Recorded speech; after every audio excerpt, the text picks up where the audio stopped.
husband, and I want you to say hello to Jill. And it's good to be back. You know, in 2010, when the earthquake hit, I came down here for several reasons.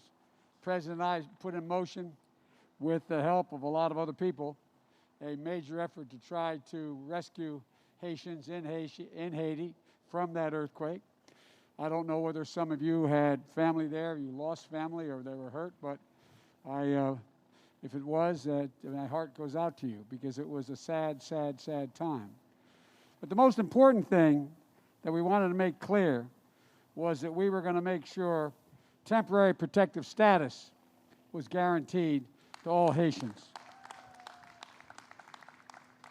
And this is not the time to lift it. This is not the time to end it. Look, we have the same cultural backgrounds, the same people of faith. We believe in the same things.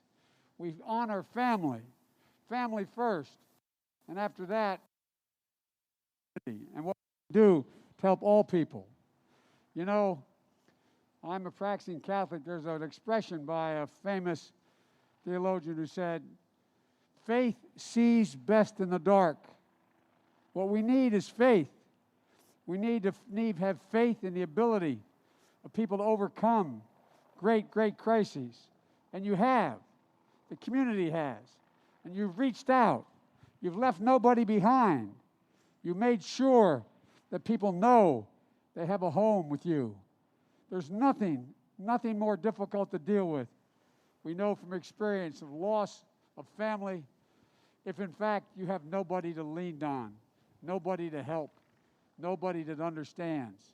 And so thank you, and thank this center and all of you for what you've done to take care of so many incredible people. Folks, the fact is that, you know, it's all about the spirit of this community. You know, there's an expression I often use. I say, there's no quit in America. There's no quit in America. Well, there's clearly no quit in the Haitian community. There is none. And I promise you there'll be no quit on my part as your president, making sure the Haitian community has an even shot, gets back on its feet, and moves in the direction to be able to realize its incredible, incredible potential. But there's a lot happening. This is the most important election, I suspect, that we'd agree, in most of our lifetimes. The character of the country is literally on the ballot.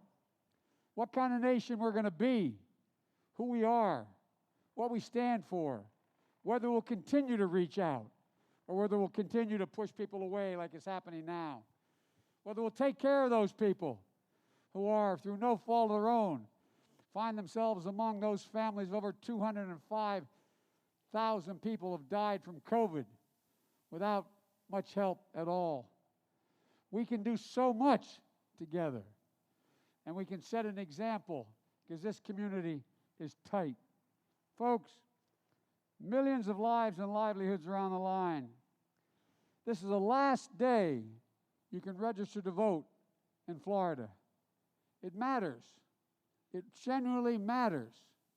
Because, folks, the Haitian community by itself, if the turnout was like it was last time, the Haitian community itself can determine the outcome of this election. No, I really mean it. Look at the numbers. It's real.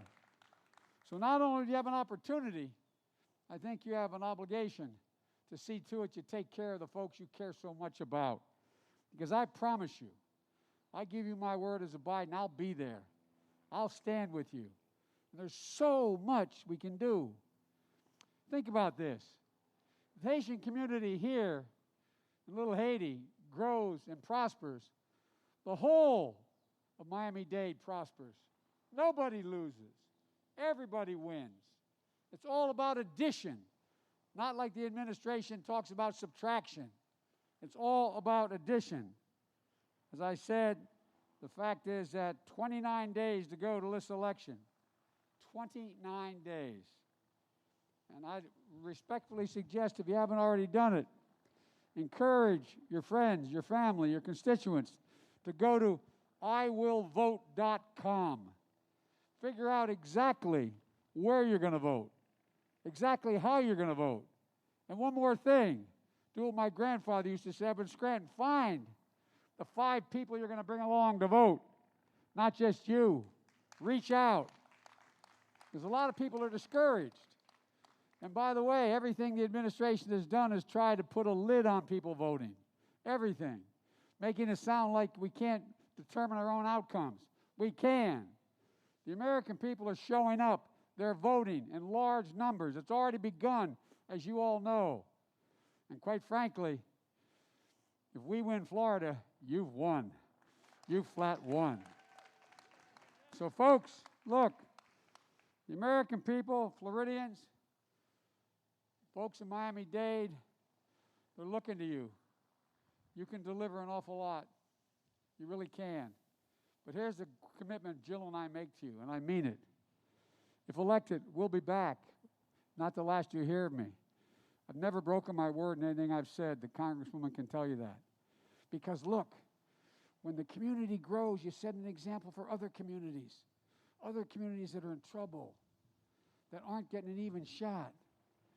All we can do to make sure that you don't go have the problem you had with your nonprofit going under because of the fact that you didn't get the kind of help that was needed. It's there. The Congresswoman voted for all that assistance. It's there. But it's going to the big hitters. It's not going to ordinary, hard-working people. I'm getting too wrapped up in this, so I apologize, but I feel really strongly about this. And I think about this. Wouldn't it be an irony, the irony of all ironies, if on election eve it turned out Haitians delivered the coup de grace in this election? So, ladies and gentlemen, the good news is, for me, I'm here. The bad news for you is, I'm coming back. I'm coming back. And I want to see these beautiful young ladies. I want to see them dancing when they're 4 years older, too. So it's great to see you. So thank you, thank you, thank you, thank you. Keep the faith. Every time I'd walk out of my grandpa's house, the traveling pressman heard me say this 100 times. But he'd say to me, Frederica, he'd say, Joey, keep the faith.